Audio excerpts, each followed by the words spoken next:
Well, welcome to the CentreCourt MBA Festival in Los Angeles, and of course to the global audience that is capturing this through the live stream, or maybe watching this first session of today in the days and the weeks to come. We always start the CentreCourt MBA Festival with what we call the committee, and the idea of kind of pulling back the curtain on what is being said, what is being shared, what is being discussed among admissions committee members following all of those round one, round two applications.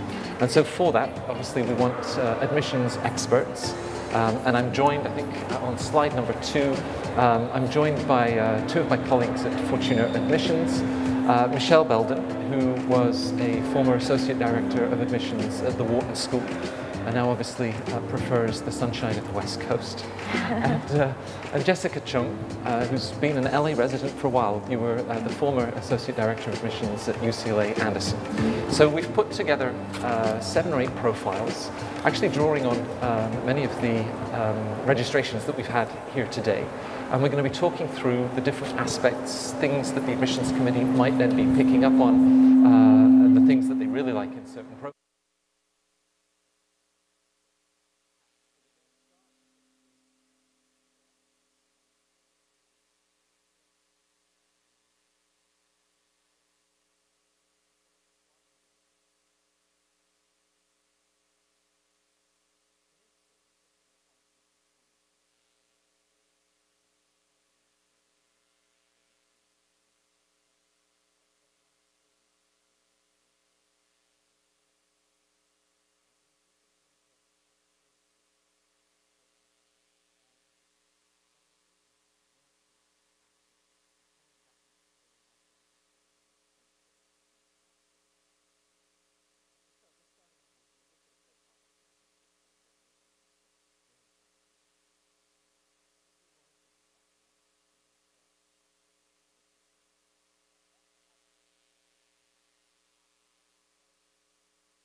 Just because you're coming from a non-finance background, you know, your academics and your test scores are very strong, so that will be one area of consideration. But also, we're looking for understanding of the industry. You know, have you done your research? Have you talked to, you know, folks in different venture capital companies or strategy consulting companies to really understand what is going to pique their interest when you're going through the recruiting process? So I think having, you know, done some semblance of that having done that research and really understanding how to position yourself in your application to show that you will be able to make that transition or leap. You know, once you're in school, what are the areas that you can focus on in order to truly stand out? Right. Now, among his choices, obviously, he's got some of the big names in finance tucked among them. So that's a competitive pool. It's a well-represented profile. In terms of his extracurriculars, he's got some great data points, strong GPA from Santa Barbara, very high GMAT score. Is there a danger to having a very high GMAT score? It might sound like a crazy question, but can your GMAT scores be too high? I think sometimes people are overconfident if you have a strong GMAT score and you think, oh, you know, I have an excellent test score, therefore the rest of my application, you know, I don't really necessarily have to, you know, put as much thought into it. But, you know, sometimes the admissions committee, I remember when I was at Anderson, we would think, okay, great GMAT score, great academics, but are you just a brain without anything else? You know, are you still need to show being well balanced, well-rounded, have a great, you know, a good personality, you know, being able to be collaborative and work in teams, and all these other factors do need to come into play. Right. Okay. Great. So it's a nice problem to have, but don't sit back on your laurels if you have a high GMAT score. We see a lot of applicants doing things like Minds Matter or Big Brother, Big Sister. So when you're looking at an extracurricular that perhaps you would see, Michelle, in, among many applicants, what are you then sort of digging into to understand the sort of contribution that they've made? Yeah, so the contribution, I would want to learn about the impact they had on, if it was Big Brother or Big Sister, on their mentee. Or even the other way, did their mentee have an impact on them? And what did they learn from that experience? That's really impacted them and helped change who they are. So not that you just participated, you were a volunteer, but really that it was something that was meaningful to you, which is why you spent your time doing it. So that's what I would want him to be able to articulate through, if it's just the data forms even, with a brief description, or if it's something he was able to bring out within an essay, depending on what school it is. I'm just going to make one comment from Pete Johnson, who's the executive director at Haas, who always tells the story with a military applicant that had a letter of recommendation from a 4-star general, who at the time I think was the 4-star general in the US Army. And Pete asked himself, I wonder if this person wrote the recommendation. So he contacted him, got through to his assistant, who confirmed, yes, General Petraeus writes every letter of recommendation, and he would have spent several hours writing that. So, I mean, if you get something from the White House or an almost improbable letter of recommendation, would you check? Yeah, I mean, there's always a possibility when you submit a letter of recommendation that it will be vetted. I mean, I have to admit it doesn't happen very often, but there is that chance because that's why we ask for their contact information, just in case there might be some follow-up questions that we might have as well, so just be prepared for that.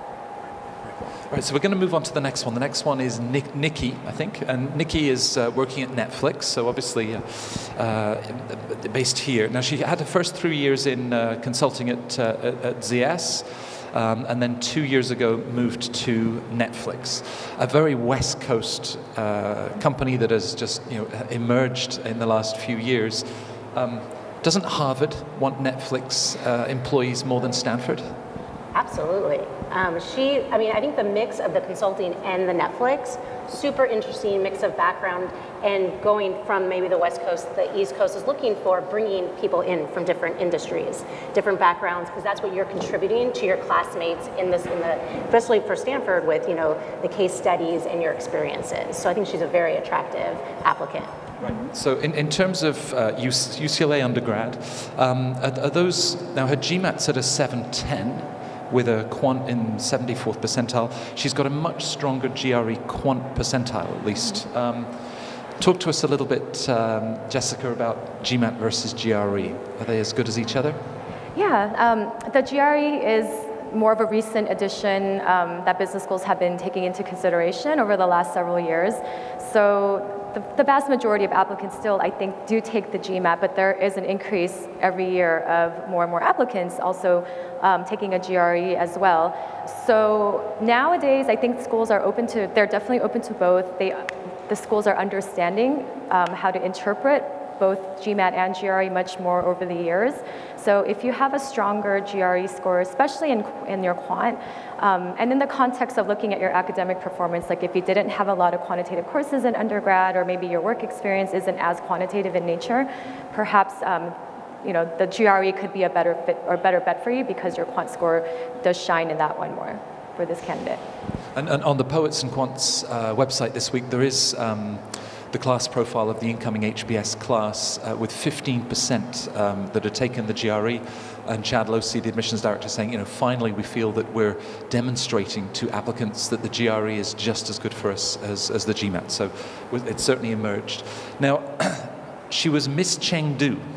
No, she wasn't. She was second in the competition of Miss Chengdu, but I imagine that's still very competitive. Should we be talking about beauty pageants and things to business schools? Michelle, you're smiling. Why not? I mean, that's something, who else is going to have that on their application? But it's more talking about what did she gain from that experience, maybe even why she entered. Who knows what, so it's them getting to know you personally. That's what you're trying to get across. That's a bit of who she is. What did she take away from that? What did she gain from it? Usually it's speaking skills and presenting yourself. So there could be some really nice things to bring out within that. Really unique. I was second place Miss Chengdu. I mean, I think it's pretty cool. Mm-hmm. So yeah. I wasn't, so yeah, no. Now, the idea of having an alum of one of the schools that you're applying to, so an HBS alum who works at Netflix and presumably can say, oh, you know, Nikki has all of the skills to thrive and flourish in the Boston MBA classroom. Can that backfire, Jessica? I mean, would a school like Stanford or Kellogg say, yeah, she's a Harvard profile? It could. I think your recommender just has to be mindful of every school has a bit of a different personality, and if they don't understand and write a letter of recommendation that sounds like it's you presenting you as a great fit for HBS, but maybe not necessarily Stanford or Kellogg or some of the other schools, that could backfire because the schools might just be concerned about the cultural fit, within the program, like how you'll engage with the community and just engage with the rest of your classmates. So just something to keep in mind as you're thinking through recommenders. And imagining most recommenders are very busy individuals, supportive of Nikki and her applications to business school, but the schools have worked hard to really sort of consolidate what each of them are asking recommenders, so they're not writing 6 completely different recommendations, but you'd still look to sort of nuance maybe part of the message to the different schools? Mm-hmm. Exactly. So most schools will follow the common application format just to make the process more streamlined. But some schools will have these optional additional questions like, our school is known, like at Anderson is, we share success and fearlessly, I remember. So how does this candidate exhibit these qualities, for example? So you want to make sure those messages are tailored to each school as much as possible. So you like Nikki's chances of, she'll be competitive in those pools? Yeah. Great. Okay, Miss Beauty Pageant. Okay, so the next one, who do we have? So now it's Miguel. Miguel did his studies in Mexico at Iberoamericana, and came out of school with a startup. I think it was a car wash that didn't use water, which presumably was quite innovative. But the last 2 years, real estate investment, which then feeds into post-MBA plans, working in PE real estate. Michelle, what do you see in a profile like this? What do you like, and where are the concerns? Yep. I like his entrepreneurial spirit, starting his own company right out of college. He's a risk taker. And then now he's settled into more of a, let me really get that, looks like, real estate experience. And 2 years of it. So, and then that's obviously his trajectory. He wants to continue focused on PE. So that's something he wants to highlight about himself and the skills that he's learned both with the startup and then going and working at high-rise capital. And the skills that he's acquired, and then pointing out as he transitions what he still needs to learn with the MBA and filling that space. It used to be that the cool kids on campus were in a rock band, but now it's the entrepreneurs, and certainly many talk about wanting to start up a business as they come out of school. Absolutely. Is it more powerful if they have walked the walk and done something entrepreneurial before applying versus working in a Fortune 500 and slowly working your way up the corporate ladder? Do you like to see that evidence? Absolutely. I've seen people do it in college, which is very, very impressive, and people that try to do it right out of college, and that they've actually, like I said, if you're a risk taker, you obviously had an idea that you thought was going to be successful, and talking about if it was a failure, and failures are good. What did you learn from it? What did you gain from that experience, and how is that going to help you going forward? And that you show your self-awareness, that you've reflected, that you understand that, and why you did it and the choices you've made. For Miguel with a 700 GMAT, do you look at the breakdown of scores, Jessica, or is it really just that sort of 800 score that interests the school? Yeah, we look at it in all aspects of the overall score, but we look at all the individual components as well. The Quant score is on the lower kind of ends. It's not like a deal breaker for sure. We probably look more heavily at his academics, looking at the kinds of courses he took, the rigor of his coursework. He went to a great school.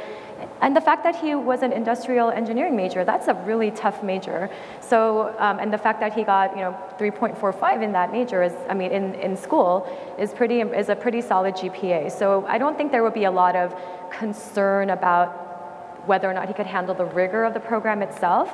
And there's so many other qualities that stand out. I feel like that's not going to hinder him from being very attractive to the schools. Now, let's imagine that he'd done, international relations or art history. Little evidence on the transcript of any quant-related courses, no calculus, stats, or accounting, anything else. Would he be a candidate to then take like an online course at UC Berkeley Extension or NYU to better demonstrate his quant ability? Yeah, absolutely. I think it shows, number one, self-awareness, that you understand that there are certain elements to your application that potentially can raise some questions or might come across as, you know, just the committee just might be a little bit concerned about your ability to handle the rigor of the coursework. So showing that initiative to take the course is, number one, a positive data point. And if you do well in the course, juggling school, juggling work and applying and everything at the same time, it also shows, it'll just give a little bit more relief to the admissions committee, and they'll be more comfortable, I think, with your kind of academic potential. 2 years ago, MIT Sloan introduced an essay question which invited you to write your own letter of recommendation. So it was out there. But it is a reality that it's estimated as many as a third of applicants are faced with this idea of the boss that says, hey, you know, I trust you, you write the letter of recommendation, I'll sign it.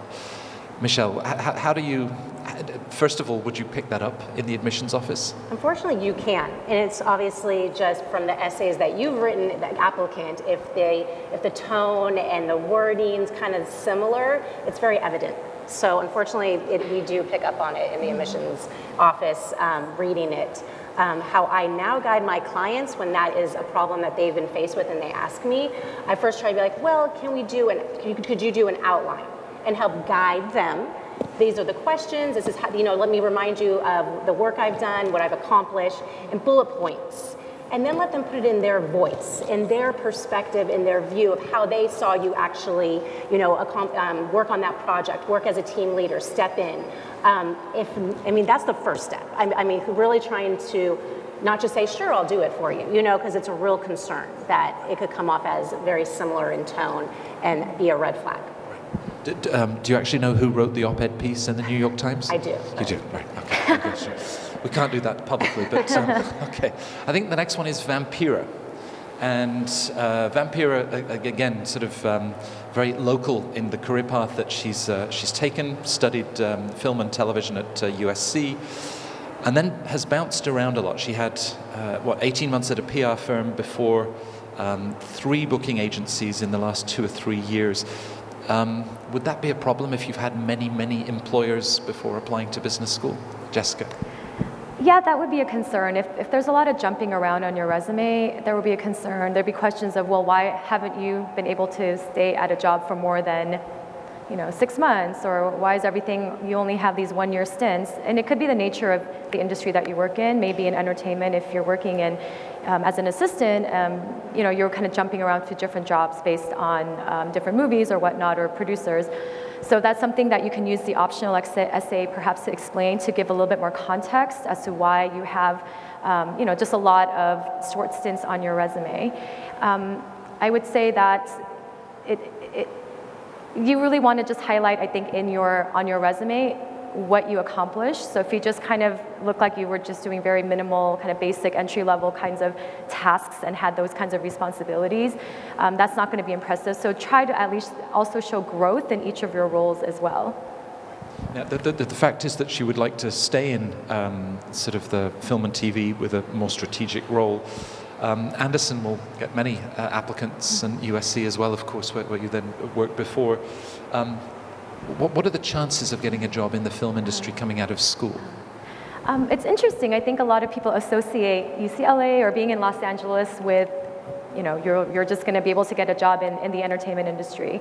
But it's actually pretty competitive. It's still more of a niche industry as well, given if you look at the entire scope of the class every year and where they go to when they graduate as far as careers.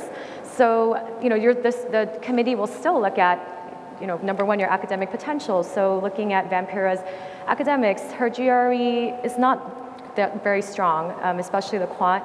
As a film and television major, it's likely she probably didn't have a lot of rigorous quantitative courses under her belt. I would suggest retaking the GRE, maybe taking an online math course, calculus, something rigorous to show that you do have that potential to handle the rigor of especially the core classes in business school. And her goals are very vague. So strategic role in a film studio, what exactly does that mean? And do you even know if film studios will hire MBAs in a strategic role. So I think she just needs to do a little bit more research, narrow down her goals, be much more focused and specific as to what it is she sees herself doing immediately, and then long-term down the road in entertainment.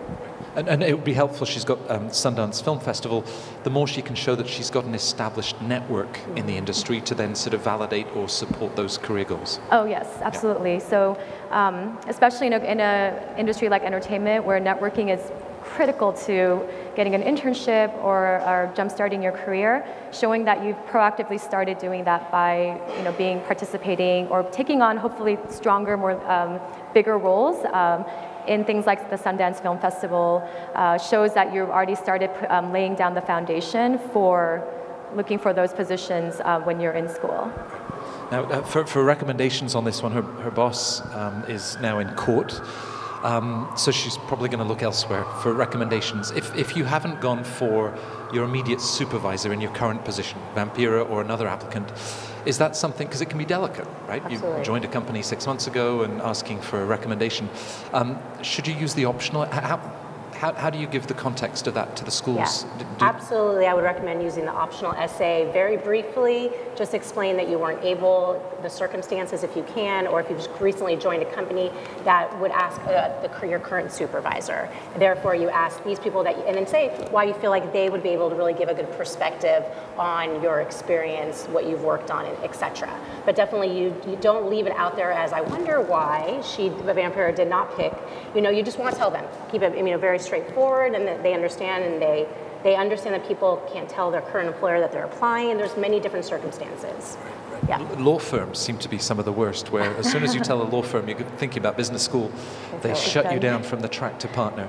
I think Gupta's the next one. The tech guru. So he's applied to business school before, unsuccessfully, and now looking at another range of great schools, and has US studies behind him after his undergrad in Delhi. He did his master's at NYU. This is a very well represented pool, either the diaspora or Indian male engineers applying to business schools. So, Jessica, how is Gupta going to stand out? I mean, just quite frankly, he is in a really competitive pool. I think he's doing the right thing. He applied to M7 schools without success. Now he's diversifying, opening his mind to other options. And all these schools are great programs as well. In the context of his academics, they're good, but they're in line with the averages for these programs as well. So you don't want to just come across as an average candidate. How are you going to differentiate yourself? So maybe, I think a couple of things. Number one, he went to school, got a master's degree here in the US at NYU in bioinformatics. That's an interesting data point. I think that helps also to show that you successfully completed a master's program here in the US. You have an H-1B visa, you successfully were able to find a job in the US, which is very competitive and difficult to do. And having worked in biotech and is in line with kind of his background academically in the past, that jump to tech product manager is feasible, but why? You kind of want to go into the reasons why this is your career goals, why are you passionate about this, and showing that you've really done in-depth research into the schools that you're applying to show how I can really contribute to the community and be a really good fit here, and what I can do, what I bring to the table that'll differentiate myself. Perhaps you can highlight the extracurricular and volunteer activities, Soccer Without Borders, let's go into more in-depth reasons for why you're involved with this organization. What have you done? Have you been involved as more than just a volunteer? Is there longevity within that role? So it's a lot of ways that you can try to show your personality, your passion for what it is that you want to do, and I think all those qualities can help to differentiate yourself if you're in a crowded pool. We see GMAT scores that creep ever higher. Wharton is now 732, highest it's ever been. Darden has record GMAT levels, probably closer to the 710 that he has. But in that pool of Indian male engineers, is he going to have to find an extra 20, 30 points above a school's GMAT average? To help him stand out, yeah. I mean, I would definitely encourage him to retake it again and see, hopefully, if you give yourself enough time to, just study for the GMAT, do that before the applications start, that's probably the way to go. And since he's already been through it, the process, I would hope that he is aware of that and mindful that he's like, maybe that's a way that I can, strengthen my overall application. One place is right there. If not, I wouldn't say taking additional classes, I think bumping up the GMAT, just because he has the master's as well, so. Now, many of our colleagues at Fortuna were M7 admissions officers, and all of them insist, apart from Columbia with rolling admissions, all of the others, Judith will say, we were round agnostic. Between round 1 and round 2, we knew that we'd have a great pool of applicants in both. What about schools applying round 1 or round 2? Do you want to show the love and get an application in round 1? And not feel like an afterthought in round 2? Is there a competitive advantage to apply in round 1, do you think, Jessica? Ultimately, I think schools know that for most schools, the volume of applications is greatest in round 2, and they anticipate that, and so they're not going to fill up the entire class by round 1. So if you need that extra time, I think, to retake the GMAT, for example, or strengthen your application, take advantage of it, because there is still plenty of space in round 2 as well. And it's to your benefit to utilize that time to really strengthen your application versus turning in something early, but it's kind of mediocre, or it's really not putting your best foot forward. So yeah, just use that time to make it as strong as we can. Okay, so I think 5 or 6 down. Who's next? Sun Lee. So Sun Lee has just spent 4 or 5 years working in Seoul, and has now moved from an investment role to the family business. And his future goals would see him back in Korea. So he's targeting some of the great finance schools. What do you see, Michelle, in Sun Lee's application that you think will connect with the schools? I think it's great that he has a solid 4 years at Seoul Investments and now has transitioned into the family business. And therefore, his goals should be really clear about what his vision is to take over within the family business and what that looks like, but that he's bringing this solid experience and really being clear what that was, what he learned by being at Seoul Investments, the responsibilities he was given, any leadership opportunities. And then with the family business, again, not just saying I'm going to return, but really you need to be specific even with the family business. I think he's applying to the right schools that have great programs for people that are interested in that, so that they want to understand, okay, what's your vision? What do you hope to do? What does the family business do? What do you hope to bring to it, with your MBA? What are you going to learn from there that's going to really help, take the family business into another country, whatever it is, but you have to be specific and have that. The one thing that you probably are going to talk about, but is the recommenders. I think it's really important that he goes back and gets recommenders from Seoul Investments, especially since he spends so much time there. It's a very brief amount of time at the family business. And usually within a family business, if you're working with family members, again, you can use the additional optional essay to explain why. But they will be able to really speak to what he accomplished, how he was valued by the company, et cetera. Sort of performance within a peer group as well, right? Absolutely. Rather than, and your mom and dad could be particularly tough sometimes in recommendations. Not they say good things, they can. All right, so let's imagine that the World Badminton Open that he helped coordinate. So there's a great leadership example. Now, if that goes back 4 or 5 years, or when he was at Georgetown, and there hasn't been much else since then. I mean, Jessica, are you looking for sort of patterns of engagement and leadership rather than this one brief shining moment 6 years ago? Yes, I mean, admissions committees understand especially if you're working in a job where you're there for 100 hours a week and you don't really have as much time to carve out to participate in extracurriculars, they'll understand, but they'll look, like during your time in undergrad, or they'll look at other, in other periods of your life where you're involved, to see if you will be adding value to the community and being engaged as well in business school. So he coordinated, for 3 years, he had this history of coordinating the annual World Badminton Open. So that shows longevity. You didn't just have this one brief stint where I was a volunteer for 1 day or whatnot, and that was it. It shows like, it was something that clearly that he was interested in. He's been doing it for 3 years, and hopefully there was some progression. He wasn't doing the same thing year in, year out, but maybe he was doing some other interesting, behind the scenes coordinating or organizing or managing other volunteers or other things. So I would go a little bit more in depth on what he did with those extracurricular activities that he does have in his background. Right, so we talked about Big Brother, Big Sister, or now with the World Badminton, as admissions officers, you're really looking to sort of scratch behind the surface. It's May said that you've done something for 3 years, but to just get that sense of how that engagement may have amplified the leadership that emerged from that. So you're really digging deep in each of these, right? The resume won't cut it. Okay, and a final point, you know, when the applicant who says, oh, you know, a friend of my dad, he could, in this case, a very influential politician back home, is that going to work? I mean, is this politician going to be able to say anything pertinent to help you as the admissions office? Michelle? Not as a formal recommendation. I would say because I would assume that that person does not know you day in, day out, your working style, how you interact with other people at the company, teams. Therefore, that'd be a great additional recommendation. They can send a note in, you know, giving a, you know, kind words, but not as a formal recommendation. Right, we're not turning this into a popularity contest Right. and sending 6 or 7 additional. No. How do you frame it? It's not a letter of recommendation. Is it like a letter of support? Yeah, a letter of support. Okay. Yes. Please be aware that they're Right. applying. So he's got a good target schools, otherwise good profile. Okay, who do we have after Sun Lee? Cindy. Now Cindy's looking at business school maybe a couple of years from now. It's great that she's already thinking about business school. How can she use the next 2-3 years, you know, both professionally, other things that she's doing, you know, to really plan and sort of get ahead of the crowd? Jessica. Yeah, so what she can do is really start thinking about how she can progress her career over the next few years. Be proactive about looking for interesting projects, opportunities to showcase your managerial potential, leadership potential, showing that growth mindset, always being curious and wanting to take on additional challenges.